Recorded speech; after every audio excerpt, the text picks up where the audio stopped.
আহ্বান জানাবো আমাদেরকে একটু দু একটি কথা বলার জন্য আরিফুর রহমান ভাইকে। আমি আহ্বান জানাচ্ছি আমাদের আরিফুর রহমান ভাইকে। আউযু বিল্লাহি মিনাশ শাইতানির রাজিম। বিসমিল্লাহির রহমানির রহিম। নাহমাদুহু ওয়া নুসল্লি আলা রাসূলিল কারীম। আম্মা বাদ। আসসালামু আলাইকুম ওয়া রাহমাতুল্লাহি ওয়া বারাকাতুহু। আমি আসলে বক্তব্য দিব না আরকি, কিছু মতামত শেয়ার করব। তো আমি মতামত শেয়ার করার আগে শ্রদ্ধার সাথে স্মরণ করছি যে আমরা যাদের জন্য বাকেরগঞ্জের মাটিতে এমন একটা পরিবেশে সবাই দলমত নির্বিশেষে একত্রিত হতে পেরেছি, তাদের আসলে রুহের মাগফিরাতে আমরা একবার সালাম নিবেদন করব। আসসালামু আলাইকুম ইয়া হালাল কবর।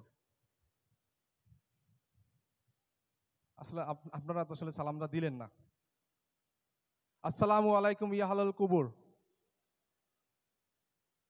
তো আসলে আমরা বিগত সময় দেখে এসেছি যে বাকেরগঞ্জে এই মাঠে যে বিভিন্ন মেলা, তারপর কনসার্ট, নাচ গান, ঢাক ঢোল, এর মাধ্যমে আসলে অনুষ্ঠান পরিচালিত হতে দেখেছি। তারপর আমাদের বাংলাদেশের যে কয়টা উপজেলা আছে, প্রতিটা উপজেলাতেই উপজেলা শিল্পকলা একাডেমি আছে। সেখানে আমি ছোটবেলা থেকেই দেখি যে শিল্পকলা একাডেমি মানে গান বাজনা, সেখানে মানে বিভিন্ন ধরনের নাচ গান এগুলো থাকে। কিন্তু আমাদের ইসলামের যেটা সংস্কৃতি আছে, এটা আসলে কখনো আমি দেখি নাই। কারণ এর কারণ আছে। কারণ মহান আল্লাহ তাআলা তার কুরআনে বলেছেন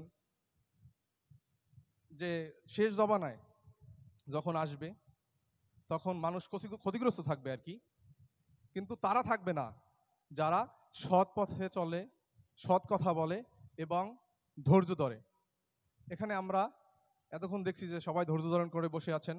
আর আমাদের প্রথম প্রোগ্রাম, এই জন্য একটু ভুল ত্রুটি আমাদের আছে, কারণ আমরা সকলকে আসলে বসতে দিতে পারি নাই।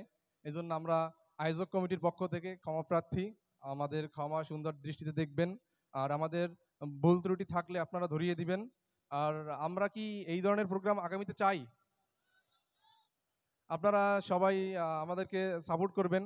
আর একটি কথা বলতে চাই যে আমাদের এই যে আয়োজক কমিটি আমরা করেছি যেটা, আমাদের চাইলে আপনারা সদস্য হতে পারেন।